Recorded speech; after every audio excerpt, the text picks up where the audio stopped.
देखें ये वो अदालतें नहीं हैं जहां पहले ही चीफ जस्टिस साहिबान अपने चैम्बर्स के दरवाजे खोल के खोसा साहब से और एतजाज हसन साहब से, मतलब ये गुड टू सी यू वाला मामला नहीं है, कर लिया करते थे। हमारी अदलिया सुप्रीम कोर्ट जो है ना वो जुबानी फैसले भी देती रही है, ठीक है, वरना आप और मुझे कहते हैं जिल्दे लेके आओ, इतनी कापियां करा के लाओ, मतलब आम साहब नहीं वो आपकी बात ठीक है, वो आपकी बात बिल्कुल ठीक है। मंसूर अली खान साहब मुझे मैंने मिसाल इसलिए दी, ठीक है, ये हमेशा से यूं ही चल रहा है। ठीक है मंसूर भाई, मुझे जरा ये बताइएगा, ये जो आज जिस इस्तराब में आपको अफरीदी साहब नजर आया, आपने देखा भी, और 2 दिन पहले उन्होंने मिलिट्री एस्टेब्लिशमेंट की बात की, फिर उन्होंने कहा कि कुछ लोग बंद दरवाजों में मिन्नतें करते हैं, मुझे कुर्सी की परवाह नहीं, वो अपनी जगह। चीफ जस्टिस साहब, मैं ये एक बड़ा सिंपल सा पॉइंट है ना कि इतना मामला अब ख़राब हो चुका है कि ये एक तो एलिमेंट ऑफ डिसलाइक मौजूद है ना, वो रिकॉर्ड के ऊपर है, जो ऑनरेबल DGISPR की जानिब से, यानी फ़ौज की जानिब से आया, उधर आफरीदी साहब कह रहे हैं हमारी लड़ाई इस्टेब्लिशमेंट के साथ है, ये अदालत के अंदर भी आ गया है, इट इज़ वेरी एविडेंट। ये चीफ जस्टिस साहब को वैसे जवाब देना चाहिए था, वैसे पूछ रहा हूँ आपको कर्टसी के लिए, या नहीं आपको लगता है? अच्छा देखिए मुनीब भाई, मैं ऑन लाइटर नोट अगर आप माइंड ना करें तो एक एग्जांपल देना चाहूंगा। जी शादी का दिन हो, शादी वाले दिन जो है वो एक फुपी जो है वो आ जाए और आके वो कहे कि ये शादी नहीं हो सकती, तानू पता ही नहीं कुड़ी कहो जी या मुंडा कहो जाएगा, ठीक है। मतलब दुनिया जहान की वहां पे वो बैन भी डाले, शादी ना होने दे और सारा माहौल खराब कर दे, ठीक है, लेकिन इसके बावजूद शादी हो जाए, ठीक है, शादी फिर भी इसके बावजूद फूफी के इस सारे रौलों के बावजूद शादी हो जाए और अगले दिन वलीमा हो और फूफी फिर आए और इस बात के ऊपर गिला करे मैंने किसी ने रोटी नहीं पूछी।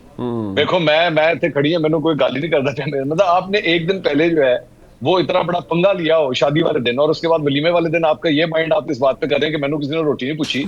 भाई आप जिस चीफ जस्टिस के बारे में आज गिला कर रहे हैं कि जी मैंने सलाम के मेरे जवाब नहीं दिया, आपने उस चीफ जस्टिस की मिट्टी पलीत करके रखी हुई थी सोशल मीडिया के ऊपर, ठीक है, आपने उसको टाउट कहा, आपने उसे पता नहीं कौन कौन से जुमलों के जरिए पूरी सोशल मीडिया कैंपेन अपने जरिए और अपने लौंडे लफाड़ों के जरिए चलाई। मैं दैट्स अ डिफरेंट डिबेट, वो 13वें नंबर के थे, 14वें नंबर के, 15वें नंबर थे, व्हाटएवर इट इज, वो बिल्कुल वो जायज डिबेट है, मेरे ख्याल वो डिबेट गलत नहीं है जुबैर साहब जिसका जिक्र कर रहे थे, लेकिन मेरे भाई ये पावर पॉलिटिक्स है। ये पावर पॉलिटिक्स में देखिए 4 तरीके में एक पाकिस्तान की एस्टैब्लिशमेंट, एक पाकिस्तान की जुडिशरी, एक पाकिस्तान के सियासतदान और एक पाकिस्तान का मीडिया, ठीक है, ये 4 ही खिलाड़ी है ना इसके अंदर, ऐसे ही। अब बात ये है कि ये मीडिया और सियासतदान जो है वो इस वक्त आपके प्रोग्राम में बैठे हुए हैं, पाकिस्तान की एस्टैब्लिशमेंट और जुडिशरी इस प्रोग्राम में नहीं है।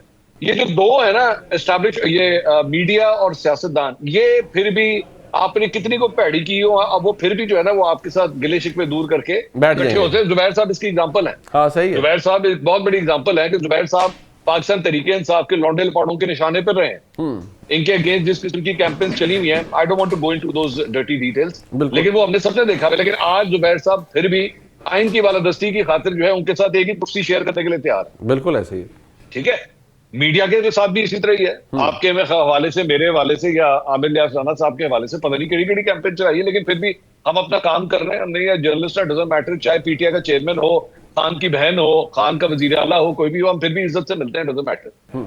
अब आप समझते हैं कि यही जर्फ जो है वो पाकिस्तान की फौज और जुडिशरी में भी होना चाहिए कि जी हम, क्योंकि आपका तो एम ये है कि या तो जो है ये हमसे डर जाएंगे क्योंकि हम इनके अगेंस्ट कैंपेन चलाते हैं तो हमसे डर जाएंगे और उसके बाद जो है हमारी हाँ में हाँ मिलाएंगे। नहीं भाई, हर बंदा ऐसा नहीं होता ना, हर बंदा मीडिया या मोहम्मद जुबैर जैसा सियासतदान नहीं होता जो फिर भी आपकी गालियां सुनने के बाद भी आपके साथ बैठने के लिए तैयार है। ये जुबैर साहब का जर्फ है। हाँ, मैं वाकिफ हूं ना, मैं जानता हूं, मैंने देखी अपनी आंखों से जो कैंपेन इनके अगेंस्ट चली और इनके लौंडे लपाटों ने किस तरह कोऑर्डिनेटेड कैंपेन चलाई। Exactly. जब मैं देखता हूँ ना तरीके तहफ़्फ़ुज़ आईन पाकिस्तान की कोई प्रेस कॉन्फ्रेंस हो रही है या कोई सेमिनार हो रहा है तो जुबैर साहब पीटीआई वालों के साथ ही कुर्सी रख के बैठे होते हैं। ठीक है, ये जर्फ है इनका कि ये बर्दाश्त कर देते, भूल जाते हैं इस चीज को, नहीं यार मैंने बिगर टारगेट की तरह देखना है। मेरे भाई हर कोई ऐसा नहीं होता ना। आपके ख्याल में वो चीफ जस्टिस जो इस्लामाबाद हाई कोर्ट है उनके साथ जो कुछ आप कर चुके हैं ऑलरेडी, अलीमा खान साहबा जो है वो जब इनकी तैनाती हो रही थी आपने एक पोजीशन ली, वो ठीक पोजीशन थी, वो गलत पोजीशन नहीं थी, लेकिन जब आप एक पोजीशन लेते हैं तो भाई उसके बाद अगला जब आके कुर्सी पे बैठ जाता है फिर तुझे कहते हो हमारे इस्लाम का जवाब नहीं देता। वलीमे वाला काम ना करो ना, वलीमे वाला काम नहीं हो सकता। और मौजूदा, चले मैं खुल के बात करता हूँ, मौजूदा फील्ड मार्शल के साथ भी आप लोगों ने पंगा लिया था ना, बहुत बुरा किस्म का लिया था। वो पंगा नहीं पूरा हुआ।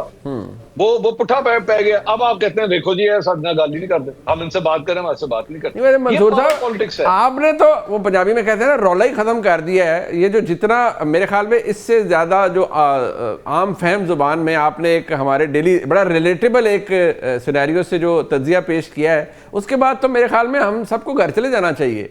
और जुबैर साहब ये बात वैसे मंसूर साहब ने बताई है कि अगर आपने इफ यू डू समथिंग तो उसके रिपरकशंस तो होंगे।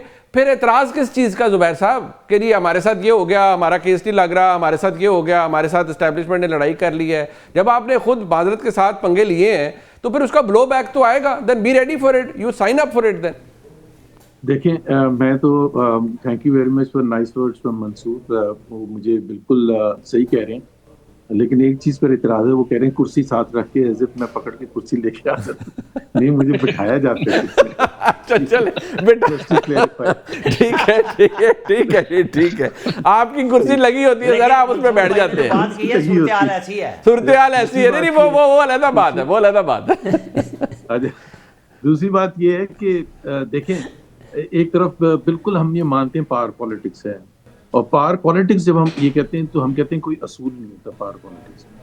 जिसके पास दमखम है वो उसकी चलती है, चाहे वो अयूब खान का दौर था या ज़िया-उल-हक का दौर था या याया खान का था या बाजवा साहब थे, ये जो भी था, उनकी चलती है। There is no doubt about that. वो आप कुछ कर भी नहीं सकते। और मैं बहुत दफ़ा रिपीट किया फवाद चौधरी का एक जो जुमला है कि भाई हम सियासतदान है यार, हमारे पास बंदूकें लेके हम पहाड़ों पर तो नहीं चढ़ के लड़ सकते। सो अपने आर्गूमेंट्स, एक तरफ पावर पॉलिटिक्स है and one has to be rational and practical to understand कि ये इसमें कितना मुश्किल है आपको सियासत करना या सहाफत करना।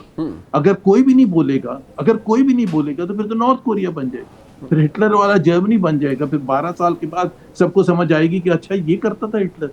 तो कम से कम इतनी तो गुंजाइश होनी चाहिए कि जहां हम प्रैक्टिकल पावर पॉलिटिक्स को एक्सेप्ट करें या तस्लीम करें, उसके साथ साथ मुझे तो कोई गलतफहमी नहीं है। इमरान खान के सपोर्टर्स हमेशा कहते थे कि जी आ जाएंगे वो बाहर। मैं कहता था मुझे तो नहीं लगता कोई बाहर आ जाएंगे। ना आप स्ट्रीट एजिटेशन के थ्रू उन पर प्रेशर डाल सकते हैं और ना ही आपके लिए बट सर एक बात इसके अंदर टू सम इट, अगर इस चीज को मैं यहाँ सम अप करूँ, एक बात तो फिर हम ये आप भी एक्नॉलेज करेंगे, मंसूर अली खान करते हैं, राना साहब को तो पता है कि कोई चीज़ विदाउट एनी रीज़न तो नहीं होती ना। अगर आज हम यहाँ पर है, वो किसी ने कहा था ना व्हाट ब्रॉट यू हेयर, तो उसने ज़बान की तरफ इशारे करके कहा कि टॉकिंग ब्रॉट मी हेयर। तो पीटीआई को भी या ओवर जो हालात थे वो पता ही है सबको। अब मंसूर अली खान साहब ने बता दिया कि आप फौज के साथ करेंगे मैं सिर्फ एक चीज़ कहता हूँ जरा मुनीर, एक चीज़ सिर्फ जिस पहलू से, जिस तनाजुर में हम कहते हैं ना कि हमें सियासत करनी चाहिए, बोलना चाहिए और रिएक्ट करना चाहिए, तो बांग्लादेश आज़ाद ना होता कभी। मतलब बंगालियों को खड़ा होना था, मुसीबत उनके ऊपर जो डाली गई थी वो सब उन्होंने बर्दाश्त की थी, फिर जाके बांग्लादेश बना था। और आज हम कहते हैं देखें जी बांग्लादेश में कितना कैसे उन्होंने लड़ा था अपने हक के लिए। तो आप कहते हैं यहाँ भी लोगों को लड़ना पड़ेगा अपने हक के लिए। बाद में जब मुड़ के देखते हैं फिर आप रियलाइज करते हैं और उसमें ज्यादतियां होती हैं। ठीक है, पीटीआई ने बहुत ज्यादतियां की हैं, बट उन पर जो वार हुए हैं और उनके वो भी आप कहते हैं वो भी काम नहीं।